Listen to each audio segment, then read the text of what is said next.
Welcome to Behind the Curtain, Nashville's movers, shakers, and tastemakers. Brought to you by Cord Real Estate, your key to the heart of Nashville. I'm Steve Luther alongside my co-host Van Hoy. Here we peel back the layers of Nashville's vibrant scene, sitting down with the innovators, creators, and leaders who shape our city.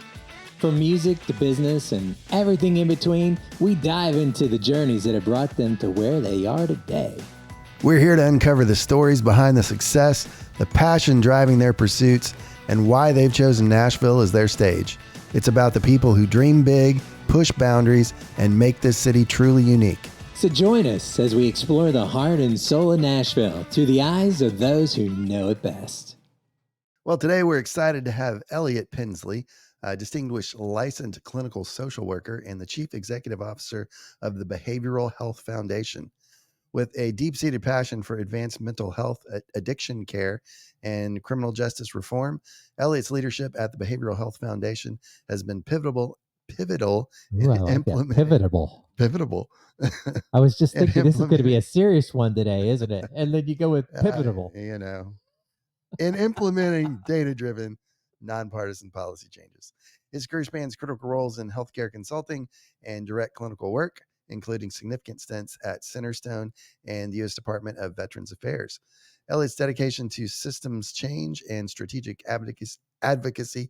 What is happening? I am loving this. Oh, Lord. He usually is like precise and perfect in everything he does. It's just water. It is just water. Has enabled the development of innovative behavioral health programs that profoundly impact communities and individuals across Nashville and beyond. Wow, that was awesome. That was a great bio. That was good. Well, Elliot, welcome to the show. Thank you for having me. Worried we were going to be so serious today. You just started it right. Well, it's okay. We got to have fun, right? Welcome. Yes. So how'd you get started? How to get started? The Behavioral Health Foundation is or me or the Behavioral Health Foundation? I think we start with you first. Well, I don't want to explain the origination of all that.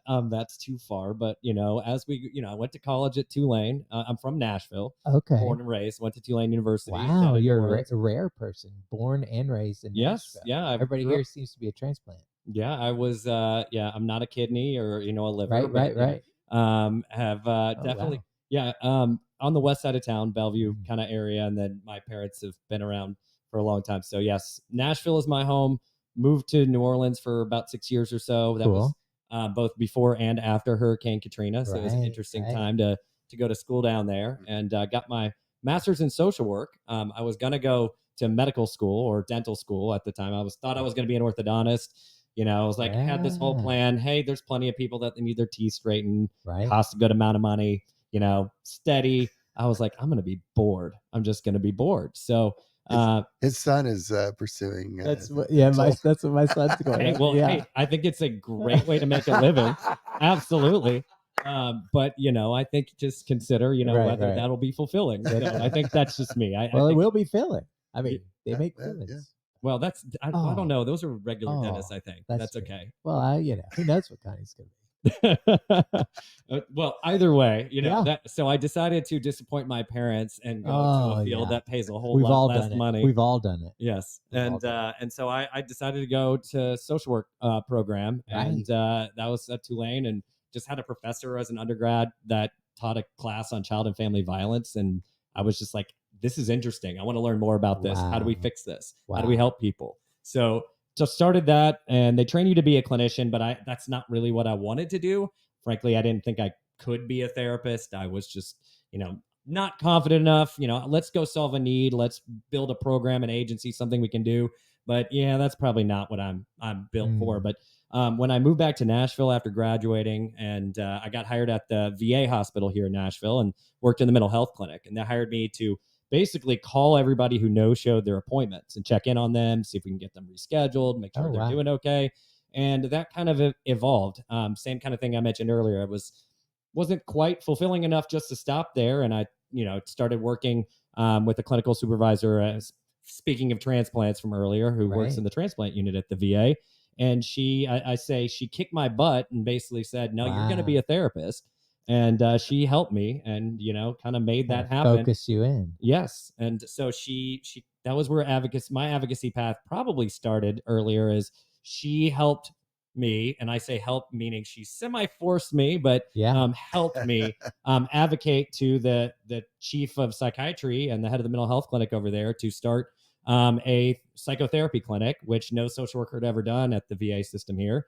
And I think it took 2 tries, and on the second try, I got a yes, and started doing some therapy and started doing some more work there. So that job kind of took me. Frankly, it was I wanted to work with kids. That's children, families was my priority. I loved working with veterans. I thought it was a great place to be. Right. People who really need a lot of help. But when an opportunity opened at a company called Centerstone, a big nonprofit that started here in Tennessee, they're in numerous states. There was an intensive in-home treatment job, which was therapy going to the homes of kids and families multiple times a week. It paid very poorly, but it was as not nitty gritty. It was as on the ground. Really, Right. you are doing the hardest work imaginable in this kind of field. Sure. Because I'm working with kids who are at risk of dying, either killing themselves, killing somebody else, Right. at risk for being put in the psych hospital, at risk for going into state's custody, families at the brink, basically, and with lots and lots of needs.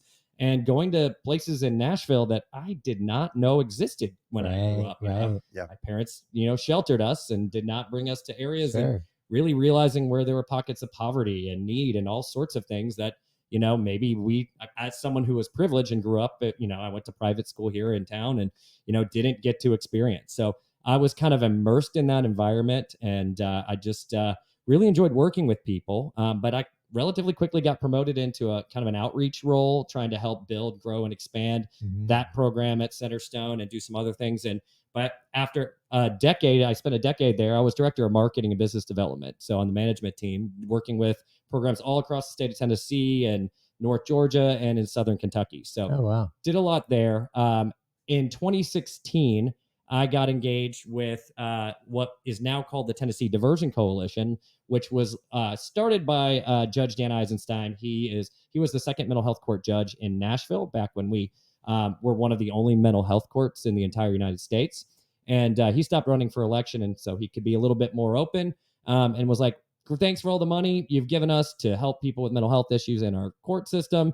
But what the heck are we doing? Let's help them before they get here. Let's stop arresting people. Let's give them help in the community. And so he knew me from personal, we're both Jewish and Jewish community. And so that's kind of, at least at the time, was relatively small in Nashville. And so, I was his Centerstone guy. He called people from all these other agencies. We got together at the West Nashville Police Precinct and just said, let's do something. And so I ended up volunteering or being voluntold, if you will, Right. when a judge tells you to do something, it's yeah. voluntold. But to basically, what kind of data can we put together? Now, I had no experience in doing this, putting these things together, other than marketing data and selling programs and services, those kinds of things.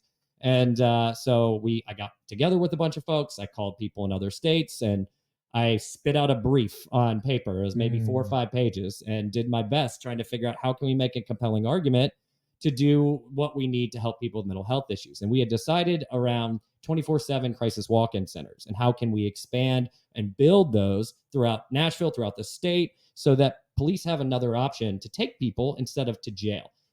And that's where we focused. So we asked for $10 million and we got $15 million. And I say we, for the state of Tennessee, for the people of Tennessee. It went to the Department of Mental Health. And so we started meeting in August of 2016. And by December of that same year, we had a commitment for that $15 million investment from the deputy governor and the state's commissioner of finance. And that led to the building of the Mental Health Cooperatives Crisis Treatment Center that's now available down in Metro Center here, and numerous other programs throughout the state. It led to... And that's for kids? No, these are for adults. Okay. They do have services, and actually they just got a grant. So this work continues and has continued to develop. So they actually just got a grant from the state to build the first child and youth walk-in center and crisis stabilization unit in Middle Tennessee area. So there's another one coming in Memphis. There's one in Knoxville. So, just really cool to see that. And so I'm getting to the Behavioral Health Foundation kind of arc here by saying, this was really when I realized wow, advocacy can be really powerful, but we've got to figure out a way to use it right. You got to get the right people. Sometimes you may need a judge. Sometimes you don't. Right. Sometimes you need law enforcement. Sometimes you need lots of CEOs. Sometimes you need people from all over the state. But you got to figure out the right timing, the right people, and make a very compelling ask, and then you can help a lot of people. Right. Because before that, I'd been involved in a lot of different coalition meetings, advocacy conversations, and frankly, a lot of things going nowhere. I mean, lots of good talk and lots of good ideas, but no real cohesion across agencies and organizations. Lots of competition, whether they want to admit it or not. Is that right? Yes, absolutely. I mean, especially back at that time. I know that's not that long ago, but 8 years prior to today, there was not a lot of money out there for mental health care. Gotcha. There's been a lot more added.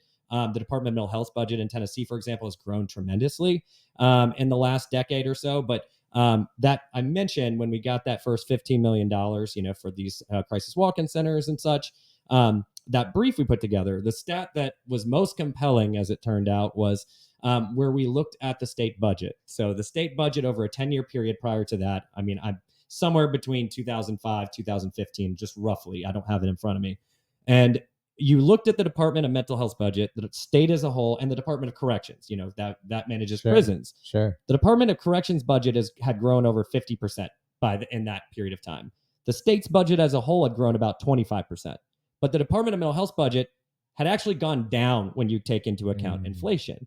That was pretty compelling to show how we are not pacing the investments that we need to help people with mental health and addiction issues in this state. And it got attention. It helped. And learning that we can take a small tidbit like that and really get people to pay attention was really exciting. It's empowering. And so that's kind of where the Behavioral Health Foundation sits. Is we are a nonprofit 501c3 policy research and strategic advocacy center that focuses on state level policy. Tennessee is where we focus a lot of our energy right now, especially early going. But we are not exclusively focused on the state of Tennessee. We are different than other organizations that do a lot of work in DC, a lot of federal policy advocacy. We do get involved. We sign on and support certain pieces of legislation at the federal level, but that's not our bread and butter. We focus on how do we provide the right information, the right resources, the right data, the right ideas to state legislatures and those that are advocating to state legislatures to enact good, positive policies that can positively impact the lives of people with mental health and addiction issues. And I'll quickly clarify that that's different than necessarily advocating on behalf of the system, because the needs of the system don't always align with the needs of people who have these issues at the end of the day. Gotcha. So, there's a lot of providers, and very rightfully so, they're out there advocating for more money for them. But sometimes when it comes to civil and human rights, there's not many folks standing in their corner. So we're there to really look at the bigger picture. What can we do? And take things from one state to other and show, hey, it's working over here. Do you guys want to try this here? We give testimony, we propose legislation, we do our own research, and it's a whole lot of collaboration. Wow.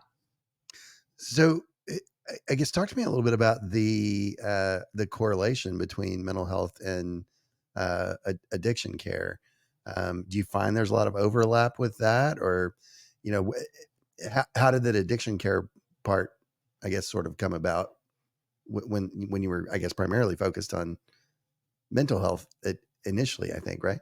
Absolutely. So mental health broadly incorporates addiction and substance use disorder. So while I don't, buy into everything it says, the Diagnostic and Statistical Manual is what we're trained on as therapists, what psychiatrists and other doctors are using to help diagnose mental health conditions. And one of those mental health conditions is a substance use disorder. And there's various types of substance use disorders, right? So earlier on in my career, I was focused more on mental health issues but there's so much overlap already. It's impossible to ignore addiction and substance use in that kind of work.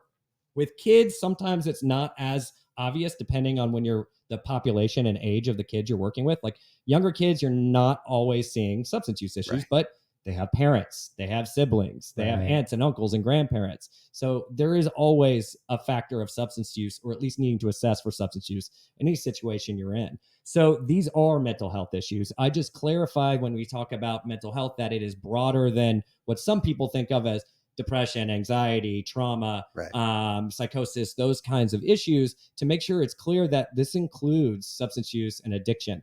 And frankly, people are dying just as much, if not more, from addiction related issues as they are from mental health disorders. And we need to help everybody and look holistically. But it's there's a term for it. It's called co-occurring issues or co-occurring disorders, when you have people who have ongoing mental health issues as well as substance use issues. So Van and I actually met. I was like, where are you going with this? Yeah, not Hey, not hey, hey, there. hey, be careful. We actually He's so met rude years ago. sometimes. Years ago, in a leadership program, and we kind of both sucked each other into our nonprofit world. But part of all of this was developing a youth program, and sort of started getting to get involved with the school systems, and It was a yeah, leadership yeah, program for some. it was more around a poverty issue, but it was pretty eye opening because we both live up in Sumner County, and there's a lot of wealth around us, and so we didn't realize what a big problem Sure, poverty and homelessness was, in our own backyard. that's right. As we started getting out there, seeing this, it's I don't think people are aware of how big some of these issues are, just because they don't pay attention to it. And Well, if you don't on a see day-to-day. people sleeping on Yeah, sidewalks or and whatever, you don't know that it's literally in your own backyard. yeah, and a lot of what we ran across, I think there's some overlap with mental health, because there is depression and those kinds of things that a lot of these people are dealing with, and addiction, and you end up dealing with, you're trying to help the kids when the parents are Sure. not necessarily working with you to help the kids. But I'm curious if you kind of were seeing the same thing with mental health. It's like it's a bigger problem than people realize. If you're not paying attention to it day to day, you kind of Strangely enough, gloss over. this is the basis of our friendship. All right. People don't know that side of it. Yeah. Yeah.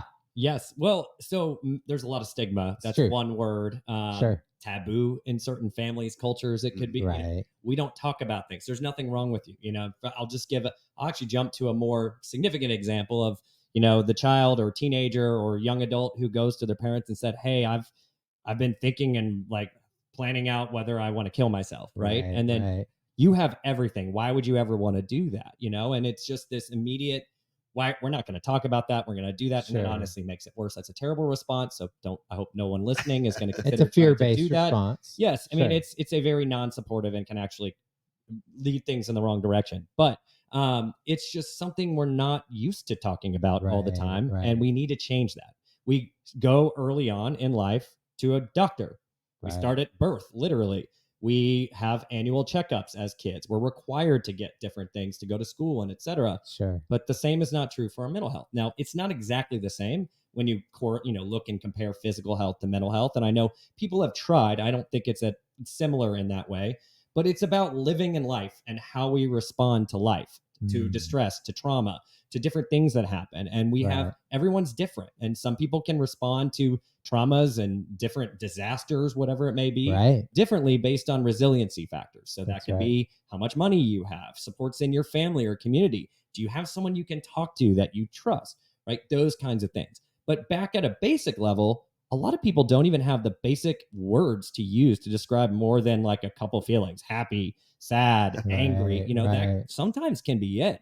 And I've worked with kids and their parents, and that can be really challenging to get them to really start talking beyond that. So are we really teaching young people the right skills growing up? How do we make sure we're educating them on history and math and science? But I think we have an obligation to young people to teach them how to express themselves in a way that, someone else could understand, and that so they understand how to reach out for help, to talk, just to digest the world. But a lot of times too, we are jumping to conclusions with these kids as they get older and pointing fingers. This kid's got this problem, or I'm not dismissing ADHD, but blaming it as ADHD or oppositional defiant disorder is something we hear. It's like, they're just kids. This is especially now.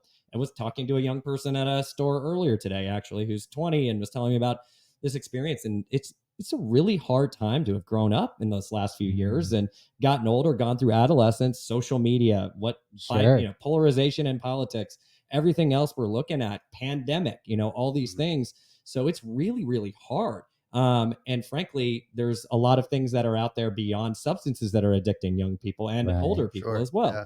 So there's a lot to keep in mind with this, but we absolutely need to be very thoughtful about our mental health. We need to be taking care of our mental health the same way we take care of our physical health. Right. And we need to just make sure we're doing the right things for our body. And basically, it really starts with our basic needs. I'm not sure if you've heard of Maslow's hierarchy of needs, course, if you ever yeah. taken psychology class, but we're talking about food, security, shelter, sleep, those kinds of things. Right. You talked about homelessness. This is all related as well. But a lot of times with mental health, we say, oh, something's wrong with you. Let's give you a prescription for that. Right. Or Gotcha. frankly, the system kind of requires us to put a diagnosis, a label on somebody the first time we see them. Oh, really? That's how you get paid through insurance, right? Gotcha. It's not exactly the best model in reality because we're having to take someone we just saw who we haven't built a relationship with, and we're trying to get enough out of them to decide, here's a diagnosis that we're going to put on you. And yes, it doesn't necessarily have to be permanent. But once one of those type of diagnoses goes in, especially if it's something like bipolar disorder or schizophrenia or something like that, it has a tendency to stick with the person. Gotcha. But we're not really looking at the basic underlying factors like, is this person sleeping? Are they eating well? Right. What's their social support look like? All those different things.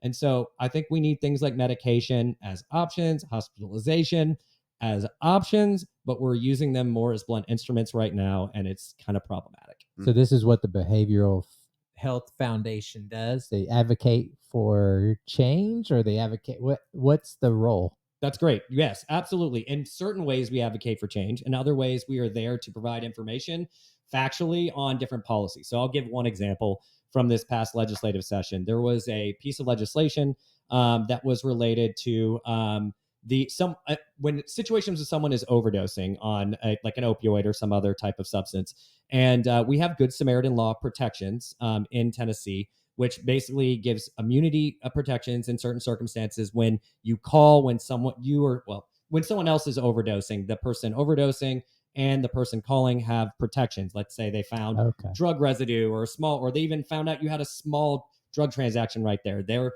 call, we're not here. That's not what we're here. We want to save this person's life and do all this. However, there's still a lot of reasons that people don't call, which we could talk about later if we'd like.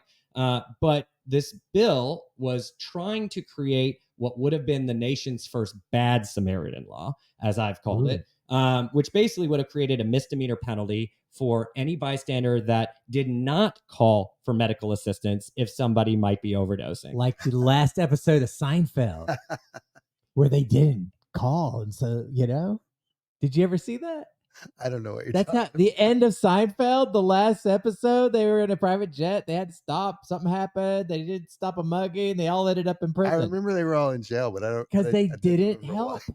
That was the whole thing. It would have been don't you come from a entertainment family? I have some in siblings. New York. Yes. Did your sister write that episode? No, I don't believe. Wouldn't that be amazing? Yes, he wrote the legislation and she wrote the episode. Yeah, don't blame me for the last episode of Seinfeld. I was so disappointed. No. So what happened to this legislation? So this legislation, so there was this came out of from a representative out of Murray County, and one of his constituents, her sister had passed away and had overdosed, and no one called for anybody help, and so there was a lot of emotions, as you can imagine, right? Yeah. And wanting to do something and wanting to make change, and I think it was well intended. I just don't think they understood the unintended consequences that come with policies like this. So our role in this situation was first find that this was even filed in Tennessee. So we're looking, we're monitoring, and then we're taking a look and analyzing and seeing, hey, what does this look like? Is this something we may need to chime in on, or may want to talk to legislators about?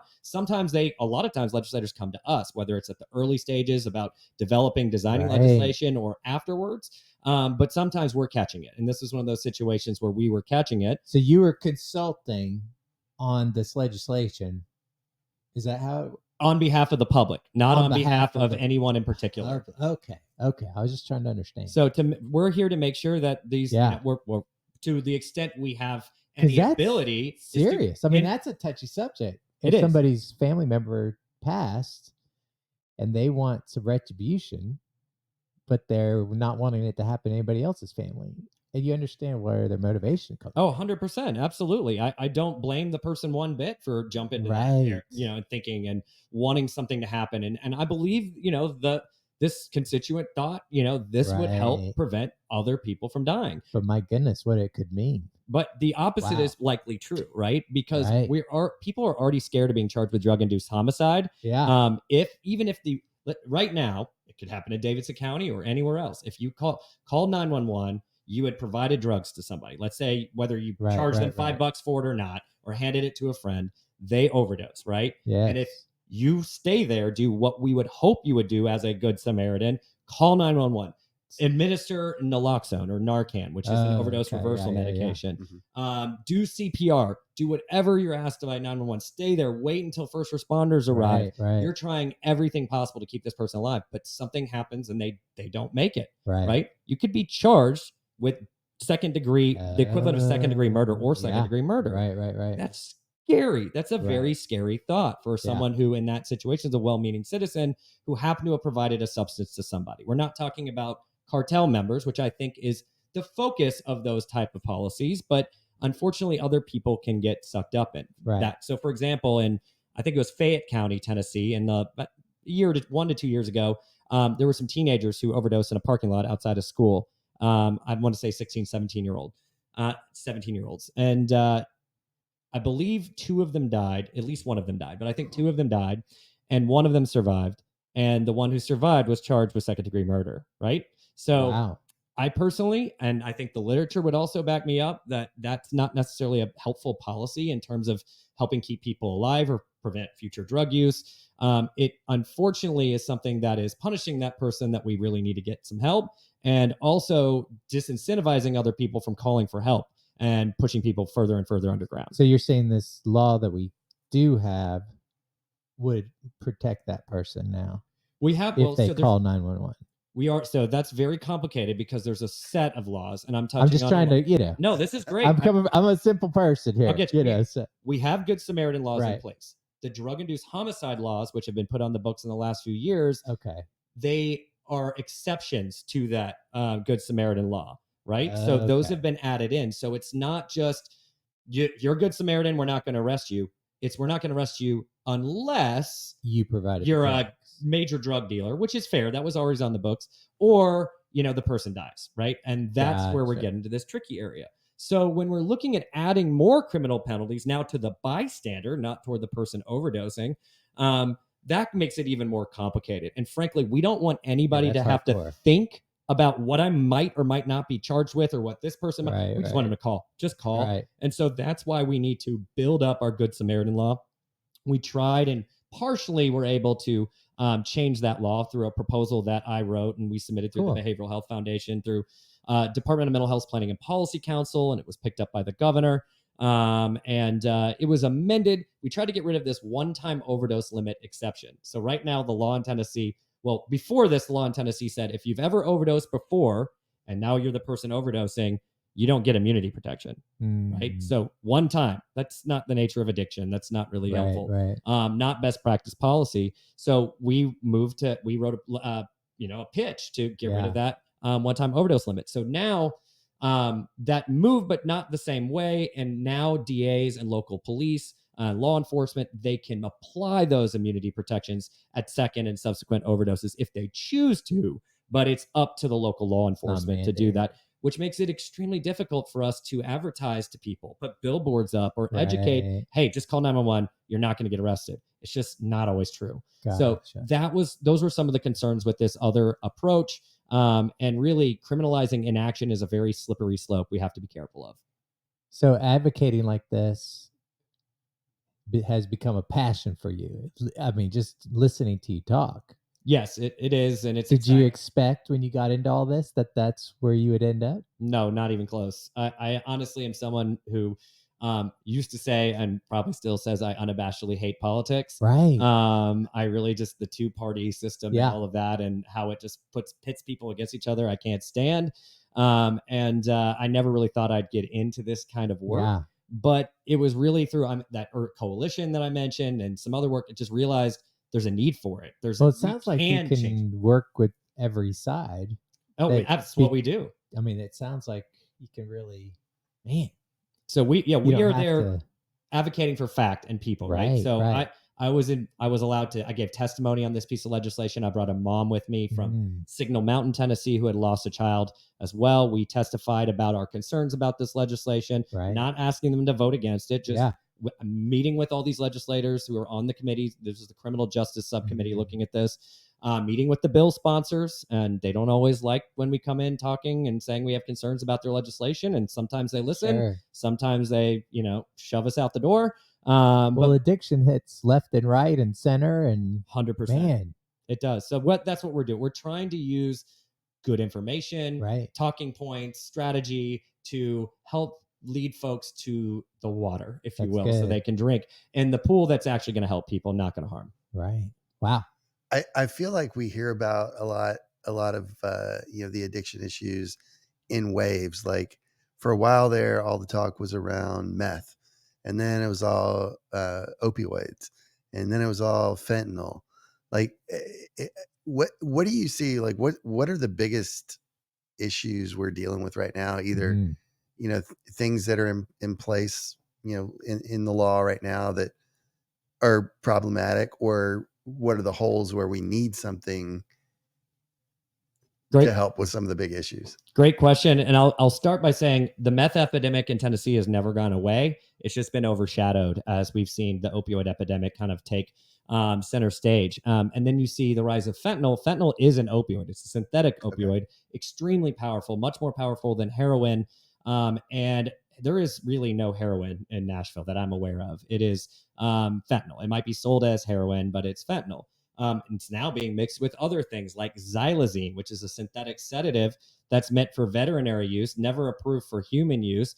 And it's causing people to die. And not it's not responsive to naloxone, the overdose reversal drug, and it can actually lead to horrible skin wounds and sores. So creating more and more problems for people, and lots of victims of folks who are trapped in this cycle of addiction. No one's wanting to go smoke or shoot or whatever they're going to do with a substance and experience that. I mean, they're trapped. They need help. And offering that help is what's most important.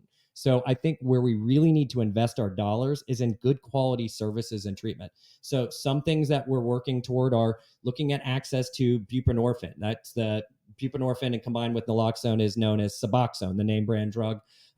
Things like methadone that have been around much longer, but medications that can be very helpful for people with opioid use disorder, but are still grossly underutilized. I mean, the data is showing that methadone is the most effective treatment for opioid use disorder, followed by buprenorphine treatment. Now, this is ideally combined with counseling and other services as well, but we're just not offering access to it. And Tennessee it still limits nurse practitioner prescribing of these medications. And there's been a lot of limits at the federal level too, but law enforcement look at it as just another opioid, but frankly, it can be essentially a cure for many people and help people immediately get help.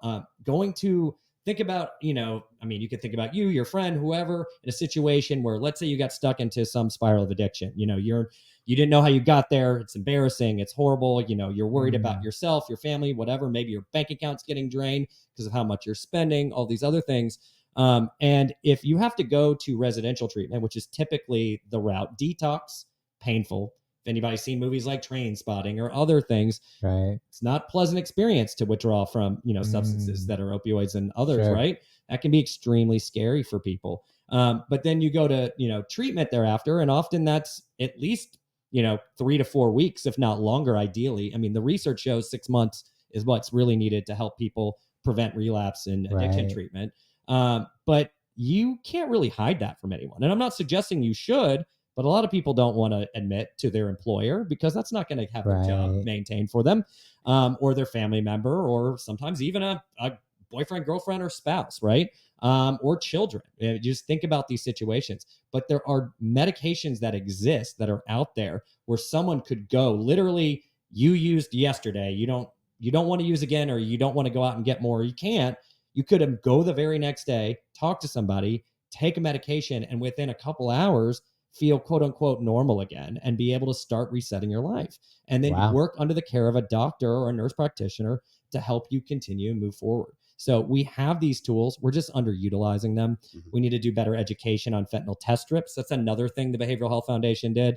I wrote a legislative proposal to decriminalize these test strips that test for fentanyl so that people who are not wanting it in a pill that they think is a Xanax or something they think is something else, they can actually test the substance and see yes or no if it has fentanyl in it. Costs less than $1 for these strips, but it was illegal drug paraphernalia until we put on paper something, submitted it through a formal process, and then got the governor to move forward with it. So it's legal now They're legal in Tennessee. Test strips. Wow. How do we hear about that fentanyl stuff, and we you hear all this fear-based stuff. Tell our kids, don't pick up money on the ground if you see money, and is it really all that? No, that's a huge myth. So that's been debunked many times over by expert Please tell me I can sleep better. Yes. No, unfortunately, a local news station perpetuated that myth by talking about some tourist or somebody who found a dollar bill. Oh, yeah. My kids talk about it. And again, we love our law enforcement partners. We work very closely with law enforcement, but sometimes people do, not realize what's happening during an experience. And it can be very frightening when you hear from others, oh, you touch fentanyl, you can overdose and die. Right. Let's say someone does come in contact, and law enforcement happens to be more likely than others. And then people start freaking out, right? And they may pass out. And then they're administered the overdose reversal drug naloxone, for example, and they wake up, right? Well, that's because they revive from their panic attack many times, right? People can have panic attacks, can mimic physical health symptoms as well. Right. I'm not saying every situation is like that, but unless fentanyl goes significantly into a mucous membrane or intravenously, you're not going to overdose. So you're saying if I pick up $1 on the street, if you had a pile of fentanyl powder right here and put your hand in it, unless you had an open wound, nothing's going to happen to you. I'm going to sleep better tonight. So I think about these things. Yes. Well, no, a lot of people do, and it's very important. And yes. We want to treat people who are, that's a lot of things with methamphetamine too. People went into homes with hazmat suits, and sometimes for good reason in that, right? But the end of these are people who are suffering, people who need help, people who have typically a lot of times had a hard life, a lot of things not go their way, not a lot of those resiliency factors, and they need a hand, they need help, they want support. But if we treat them as if, ooh, I can't get near you, hands off, or scary, then it makes it harder and further disconnects the people that need help from the people that can possibly help them. Man, it's such a complicated issue. You've got people that talk about the border issue is, causing the big fentanyl problem. We're going to go there? Sure. Why not? Oh my goodness. Go for it. Yeah. Oh my goodness. No. You've got, people that talk about how, there was an incentive for overprescribing opioids. There was monetary incentives from the big pharma companies. Like, it's just so complicated. But in your opinion, you've studied all this stuff. Like, where do you think this went off the rails? Like, how did this become such a problem? Well, that's difficult to say exactly. I was going to say, wow, dude, yeah. No, when we're talking about the opioid epidemic, obviously, heroin had been around for a very long time. Yeah. People have used that, but we saw a spike with marketing. Yes. So, I know you've had other guests that are good marketers, not saying for pharmaceutical industries. Actually, yes. Yeah. So, but that marketing and sales machines, are a big part of what fueled the opioid epidemic. Greed. Corporate greed and profiteering and not caring about people, frankly. And intentionally hiding data or misconstruing data on purpose. The barrier. Not that all of them do. No, not all of them. No, I love me some pharma.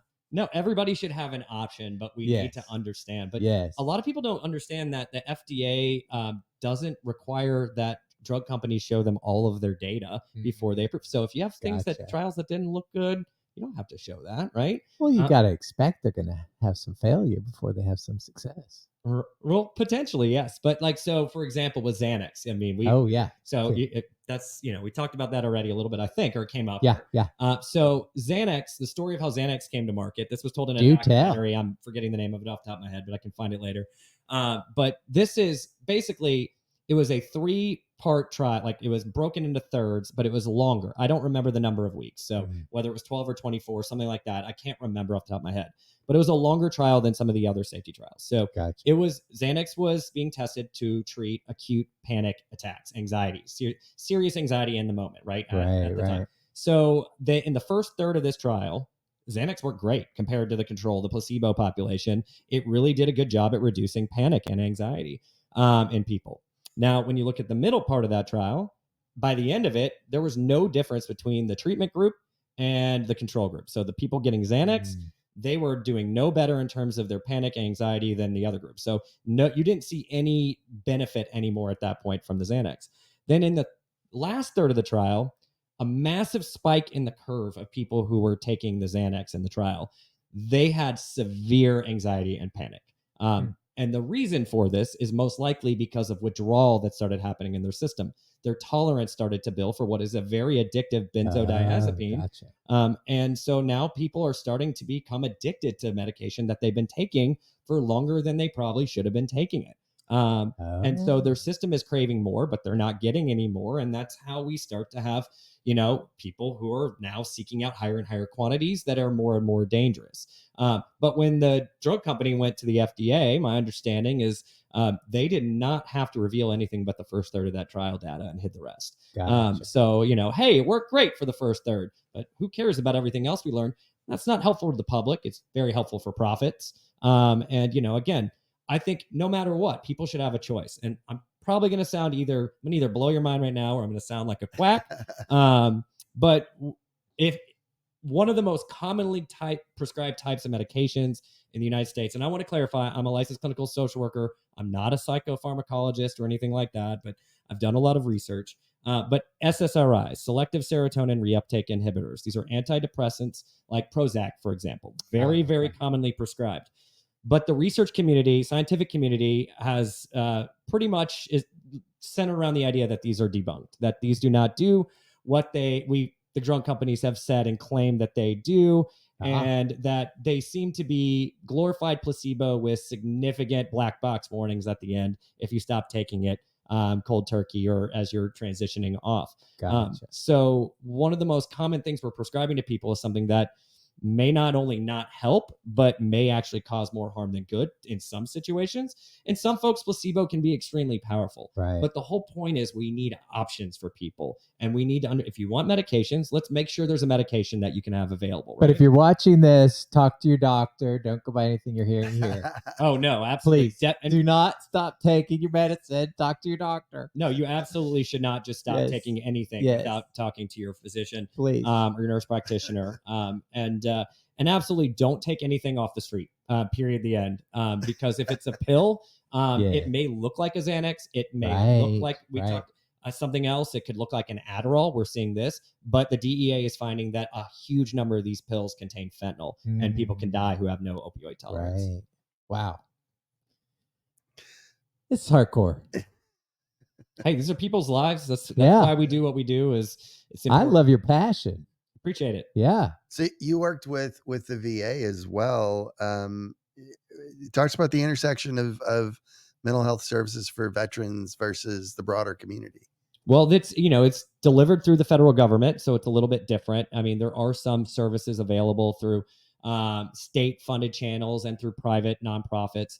When I was at Centerstone, for example, actually, do you know who Stephen Cohen is? He's billionaire, hedge fund manager, now owner of the Mets. But his son served in the military, and when I was director of marketing and business development at Centerstone, I worked with the Cohen Veterans Network, which was Stephen Cohen's a nonprofit he created, to build clinics all across the country, specifically to provide care for military veterans and their family members at no cost. So this is privatized nonprofit care. And so I got to be part of the team that helped open the first clinic in this area of the country in Clarksville, Tennessee, where near Fort Campbell, near a military base. And so those kind of services are very helpful. But really, this is a population of individuals that have a high, very vulnerable population, lots of needs, and they need lots of services available. But everybody is vulnerable to mental health issues. Everybody's vulnerable to addiction. So we just need to make sure that we're funding services for all different groups of people at the same levels. And the VA has been improving things, doing a lot of good work. They've been putting out fact sheets on some of the new substances that are emerging that we need to keep up and look at. But frankly, there's not a ton of coordination, collaboration between the delivery of mental health care at the federal level or addiction treatment and that at the state or local level. So I think we have a ways to go to keep making sure everybody's talking to each other and avoid some silos when it comes to government. Mm-hmm. You mentioned earlier about the importance of education. Some of the work that we were doing, that we were talking about,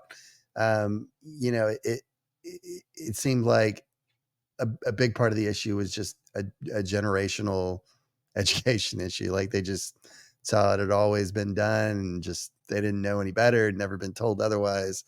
How much of what you do is kind of moved into like the education side of it, and ultimately what would you like to see happen with education around mental health and addiction? Absolutely. Great question. So we don't do a ton of direct education of individuals at the front lines, regular citizens, our neighbors, all of that. But we are educating lawmakers, as I said, policymakers, organization leaders, agents, like association heads. And we do a lot of media engagement. So I do a lot of work with local journalists, with national investigative journalists. Some of it you'll see, us mentioned in a story. A lot of it is happening behind the scenes. So a lot of education happens through the bigger mouthpieces, and how can we work in those directions? We need to build up our website. We're a small nonprofit that started in the middle of pandemic with very little to no funding, and really are still going. So jumped right into the work. How do we build up a team? How do we do all this? So we will be doing a little bit more education in terms of advocacy opportunities, public policy issues, what's happening, provide the fuel for advocates to run with. And that's really what we need. But we are looking, and we're partnering with the University of Tennessee. It's in early stages right now. We're looking at how can we pilot a unique initiative that we've been incubating. It's an idea I've had for a while, starting back when I was a therapist for kids, which is how can we help prepare people for whatever comes at them? How do we help people self-regulate, keep themselves cool enough so that they don't get into situations where you're kicked out of school, you're in a fight, you're punched, you're kicked, you're killed, whatever it may be, right? Or abused by a parent, for example. So deep breathing. Most people are familiar with basic deep breathing in through your nose, out through your mouth, but slowly in both ways. Otherwise called deep belly breathing. There's other terms for it, but there's not a lot of money in that, right? Because how do you build a curriculum after breathing? I mean, you can't really copyright or trademark deep breathing. So people tend to pair that with other things: movement, yoga, meditation, mindfulness, etc., which is great.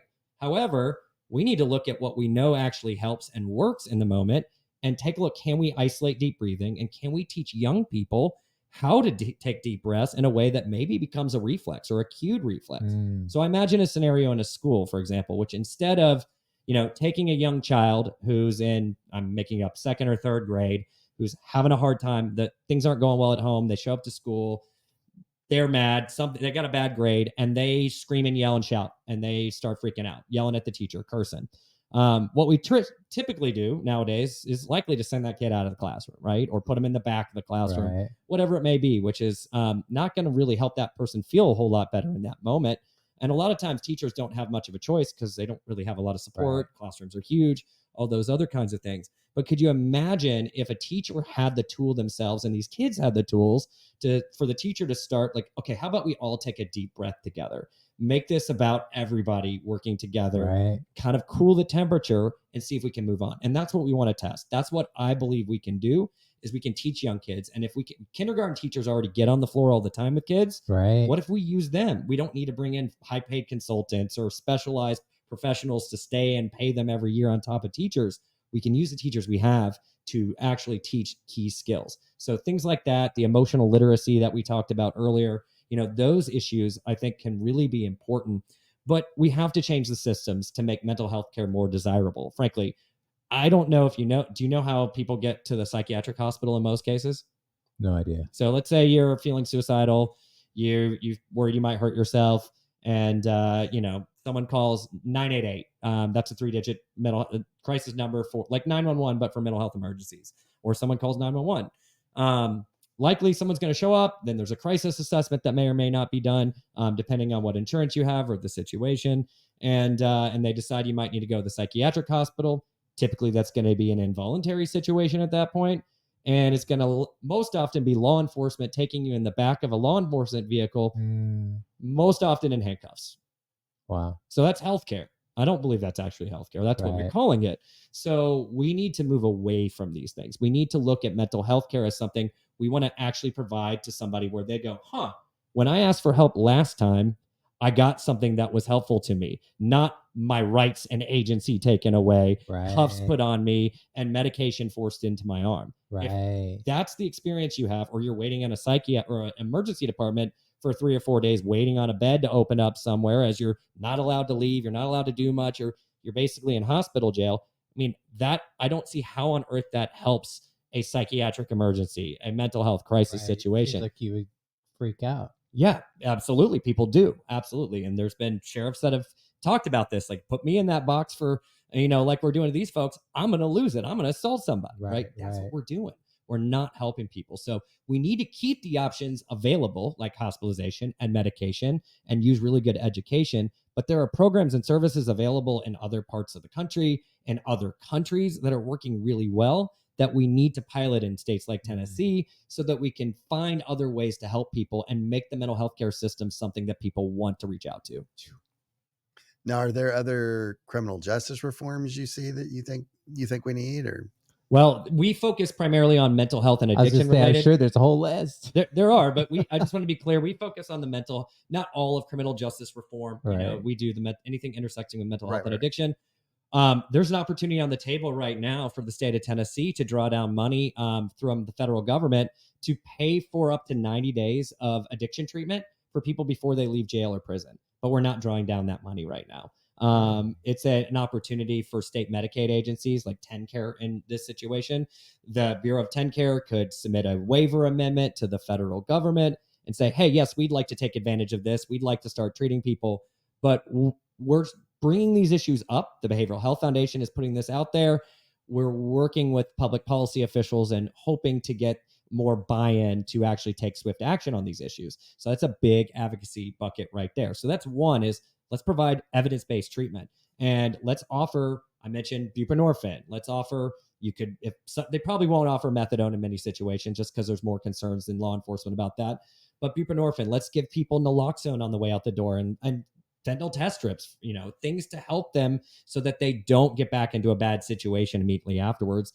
And let's also make sure we get them housing, but we're kind of going the other direction too in some of this. Related to the Covenant shooting that we of course experienced in our city, there were a lot of policy initiatives that were put forward, for better or for worse. I think well intended, but one of them I'm really concerned about is now if you go to the psychiatric hospital, if you're in any kind of involuntary psychiatric hospitalization situation, now it's required by state law that the hospital inform local law enforcement in the community where a person is discharging to. So let's say you came to a hospital in Nashville and you were going back home to Sumner County. They would have to call Sumner County Sheriff or Sumner County Police, let them know, hey, Van or, Steven is coming back out of this hospital and he's coming to your community. And that's a HIPAA violation. HIPAA is the privacy law, right? This is healthcare, right? This is someone's healthcare. And I don't see any necessary reason, but there's fear that's developed that mental health means violence, but it can't be further from the truth. The data shows that people with mental health issues are not significantly more likely to be violent than anybody else, but they are significantly more likely to be victims of violence. Wow. What's the pushback on the $90,000 thing? Like, why are they not wanting to do that? Say that $90,000 the 90 day. The 90 day, yeah. Oh, the 90,000. Sorry, I was making sure I was understanding. So the money that's available for that treatment. They just don't know it exists. Well, they know because I've let them know. So I know they know.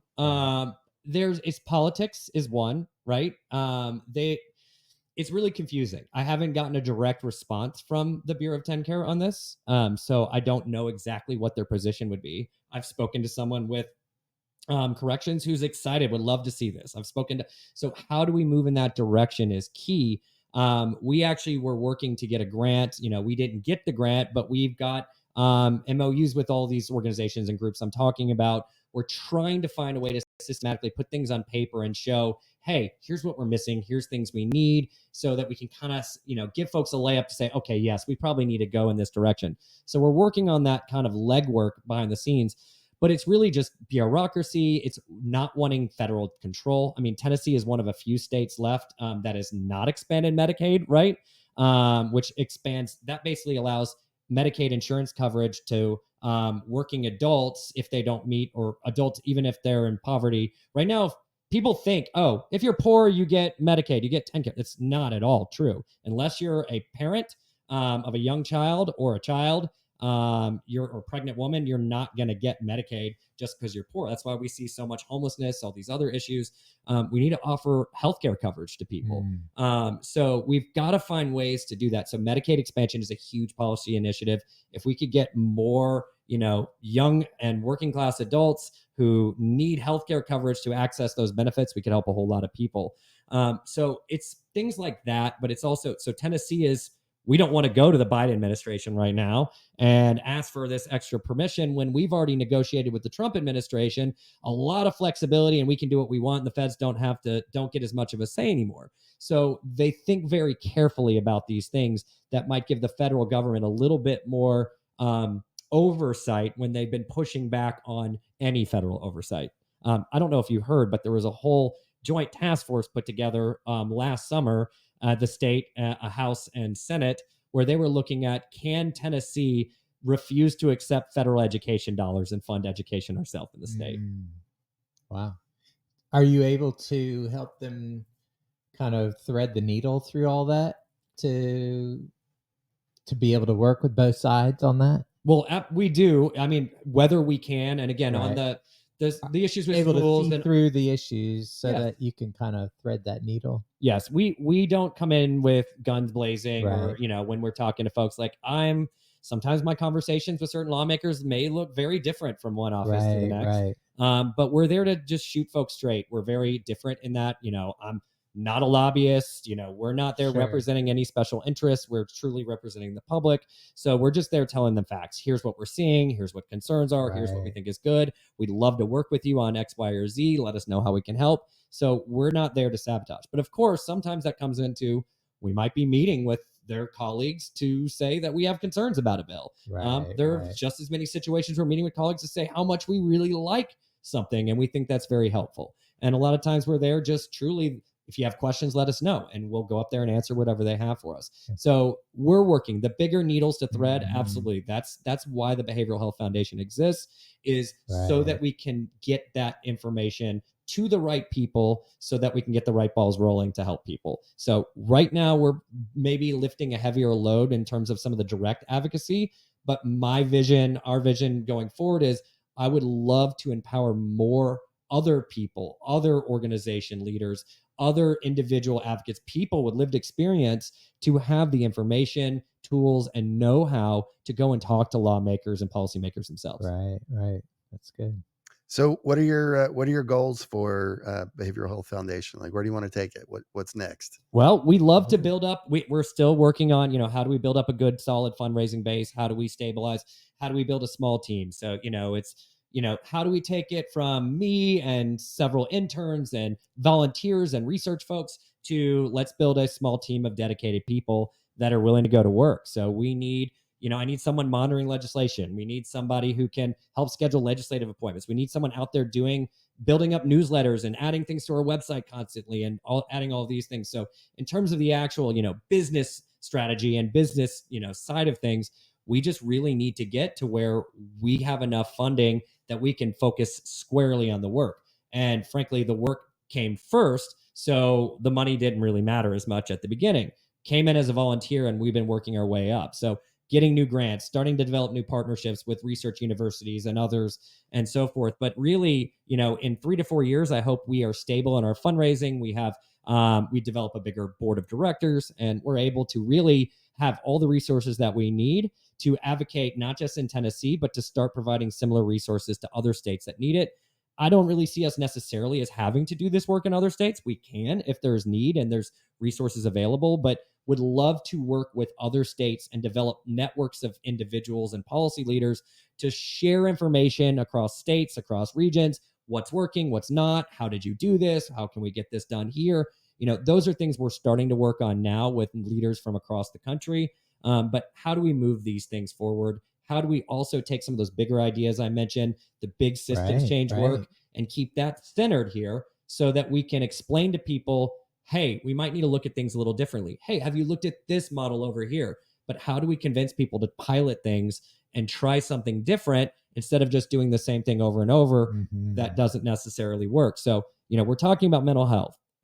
You've probably heard this, the definition of insanity, trying the same thing over and over again and expecting a different result, right? Well, we're putting tons and tons of money into mental health care right now, right? Tons, a lot more than we have before, which is fantastic to see. The need is not getting any better, unfortunately. To me, that's insane that we're not considering that maybe there's something different we need to be doing or adding. I know there are small things we're doing, but we're seeing Zimbabwe leading us in some ways and some of the creative programming they're doing. They have a program called Friendship Bench. It's really exciting. Literally, we don't have enough doctors. We don't have enough social workers. We don't have enough clinical workforce. So they use community members that look and sound like people that they're talking to. And they do just some problem solving work together, education, some support, and they connect them to ongoing peer support group, people that they can connect with what they want.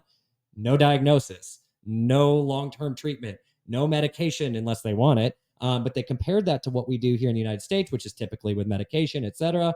And the depression outcomes were so much better in people who were treated in this Friendship Bench program than in traditional services that we do. So we just need to kind of keep our minds open and be willing to try new things and consider that, while there's a lot of money in healthcare, at the end of the day, we're here to serve people.